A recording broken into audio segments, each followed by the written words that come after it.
This is the second in a three-part series on the branches of the federal government. The first episode covered the legislative branch, but this time we'll look at the role of the executive. While there are many misconceptions about the roles of the three branches of government, many seem to be about the executive branch, like referring to the president as the most powerful man in the world, or to this branch consisting of independent executive agencies. So let's delve into Article 2 of the Constitution and learn more about our nation's chief executive. We'll do that next, right here at the Constitution Study. Love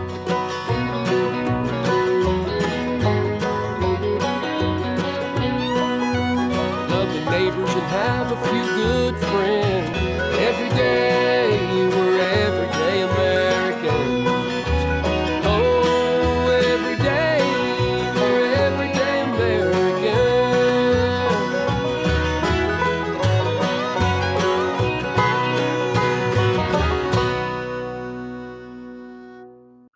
Hello there, everyday Americans. Paul Engel here with the Constitution Study. This is where we read and study the Constitution, teach your rising generation be free, and I'm glad you could join me today as we look at the second of the branches of our federal government.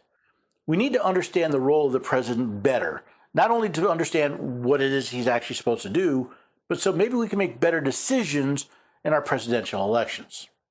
Now, if you like this episode or the other one I did on the legislative branch, well, please let me know. Comment, give me a like. Hey, subscribe to this program wherever you're listening to it or watching it, and let's get into it. Let's look at the second branch of the federal government. The second of the three branches of government is called the executive because that's its job. From Webster's 1828 dictionary, we read that an executive is the officer, whether king, president, or chief magistrate, who superintends the execution of the laws, the person who administers the government, executive power or authority in government. It's said that the legislative branch writes the law, and the executive branch executes them, but that is a little bit of a misunderstanding as well. See, from Article 2, Section 1 of the Constitution, we read, "The executive power shall be vested in a President of the United States of America. He shall hold his office during the term of 4 years, and together with the Vice President, chosen for the same term, be elected as follows."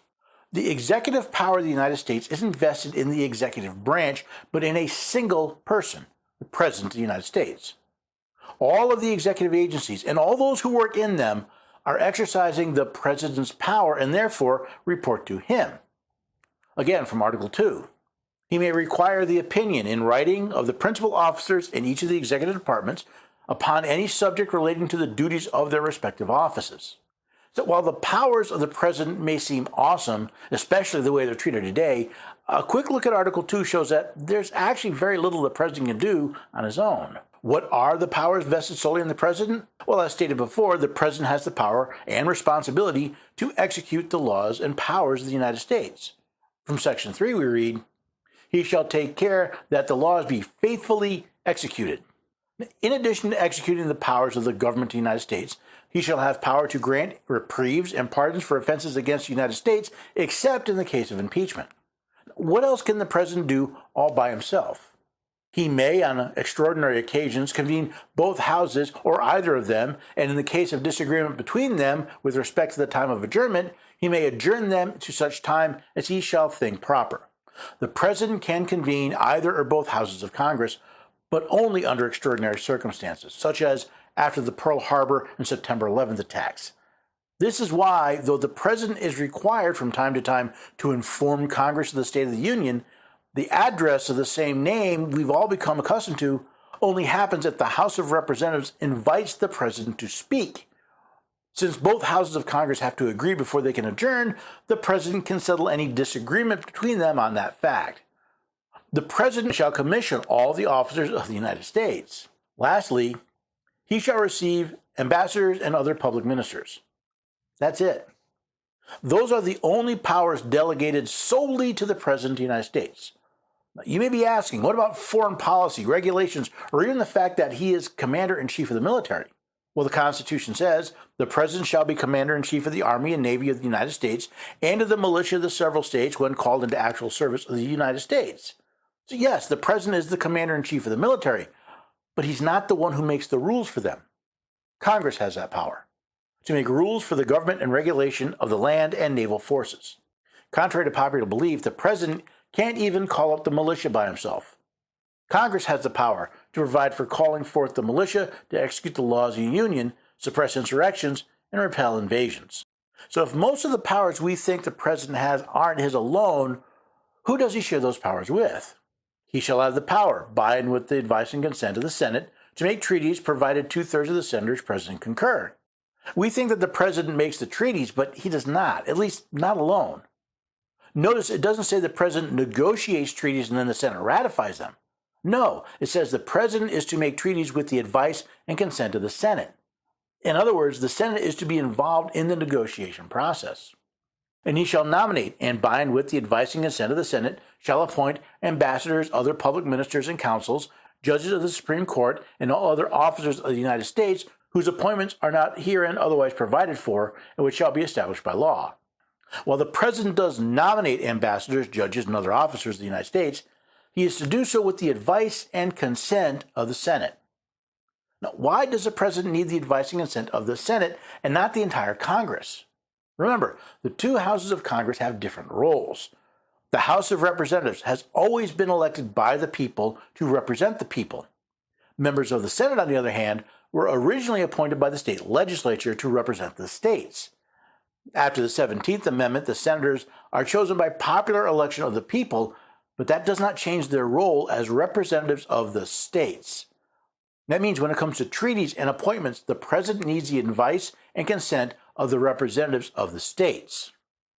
The president is tasked to execute the laws and powers of the United States and can only execute his power to make treaties and appoint officers with the advice and consent of the Senate, who are the representatives of the states. Now, you may be sensing a theme here. The powers delegated to the United States, even the power to make laws, come from the Constitution, which was ratified by the states. Contrary to popular opinion, the president's job is not to represent the people, but to represent the states, which explains the unique way the president is elected. Each state shall appoint, in such manner as the legislature thereof may direct, a number of electors equal to the whole number of senators and representatives to which the state may be entitled in the Congress. But no senator or representative or person holding an office of trust or profit under the United States shall be appointed as an elector. Now, most people grossly misunderstand what we call the Electoral College. First of all, by college, we do not mean an institution of higher education. Again, Webster's 1828 dictionary defines a college as, in a general sense, a collection, assemblage, or society of men invested with certain powers and rights, performing certain duties, or engaged in some common employment or pursuit. Technically, if there were an electoral college, there'd be 50 of them. You see, the electors don't meet in one place, but in each of the 50 states. Electors shall meet in their respective states and vote by ballot for president and vice president. Now, back to the electors. See, contrary to popular belief, the people do not elect the president. The states do. The states appoint their electors for president based on the rules set forth by their state legislature. Currently, all 50 states appoint their presidential electors based on popular election for them in the state. Look closely at your ballot every 4 years. You'll see that you're not voting for president, but for electors for president who have pledged to vote for a specific candidate. There's one other thing about electing our president that is unique: his qualifications for office. No person except a natural-born citizen or a citizen of the United States at the time of the adoption of this Constitution shall be eligible to the office of president. Neither shall any person be eligible to that office who shall not have attained the age of 35 years and been 14 years a resident within the United States.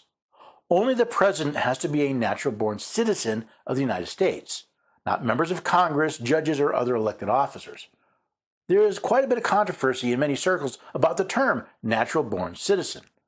Some claim the person has to be born on U.S. soil, others that he or she must be born to two parents who are also U.S. citizens. Some even claim that a commentary on international law by an 18th century Swiss lawyer is the legal basis for defining a natural-born citizen. Now, let me show you how I've come to my understanding of the term. First, the definitions. Citizen is the native of a city or an inhabitant who enjoys the freedom and privileges of the city in which he resides. So a citizen is a native of a city, or in our case, a state or nation. They enjoy the freedoms and privileges of being a citizen, such as voting. Now, being born is pretty self-explanatory, but what makes a citizen naturally born? It means native, such as your vernacular or your natural language. Natural is an adjective. It modifies the term born. So a natural-born citizen could also be called a native-born citizen, i.e., a citizen at birth. How does someone become a citizen at birth? Congress has the power to establish a uniform rule of naturalization. Now, many right now are rightly pointing out that naturalization is a process for a non-citizen to become a citizen. Logically, if Congress gets to establish the rules for becoming a citizen, doesn't it follow that those rules determine if naturalization is needed? In other words, when is a person a citizen at birth, or when do they need to be naturalized? And if the rules of naturalization set by Congress determines that someone is a native citizen, they are, by definition, a natural-born citizen. I know that not everyone will agree with me on that point, which is why I've shown you the logic and evidence for my deductions.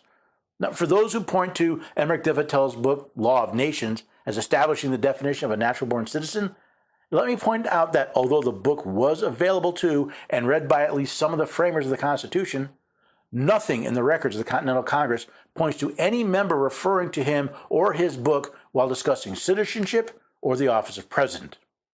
Meanwhile, the senators and representatives before mentioned, and the members of the several state legislatures, and all executive and judicial officers both of the United States and of the several states shall be bound by oath or affirmation to support this Constitution, but no religious test shall ever be required as a qualification to any office or public trust under the United States.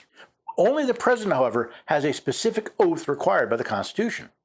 Before he enter on the execution of his office, he shall take the following oath or affirmation. I do solemnly swear or affirm that I will faithfully execute the office of President of the United States and will, to the best of my ability, preserve, protect, and defend the Constitution of the United States. Rather than a king like so many people seem to treat him, we see that the president is supposed to be a servant to the states, executing the laws and powers of the United States, working with the representatives of the states in Congress to make treaties and appoint officers, and accepting foreign dignitaries is all done in service of the Union of States.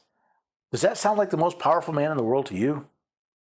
Perhaps, if more people read the Constitution, we would more fully understand the role of president it actually created and advise their states to choose better candidates for the office of electors.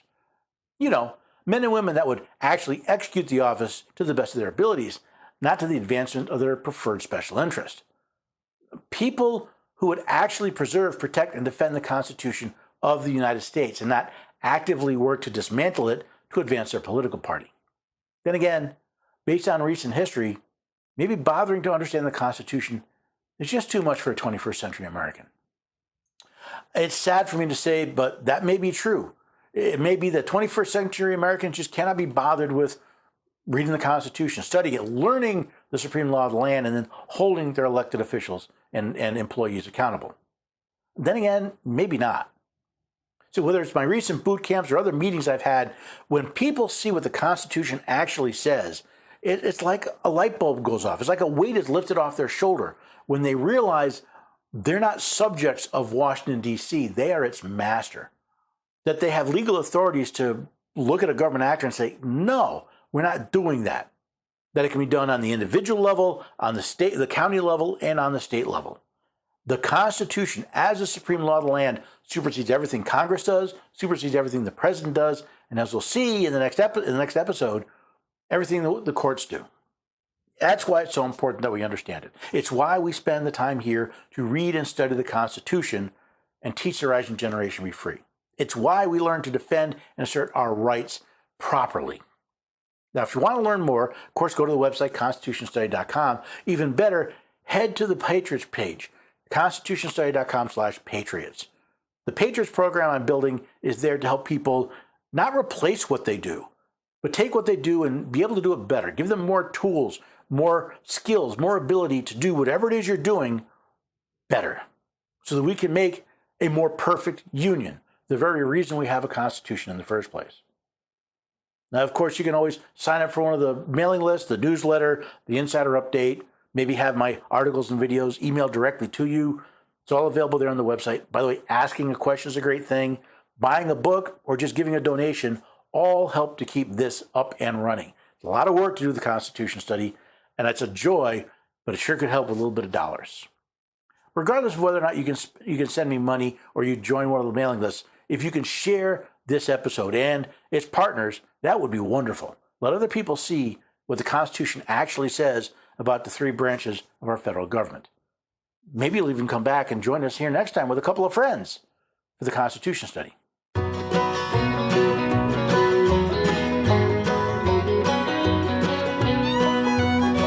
the neighbors and have a few good friends every day.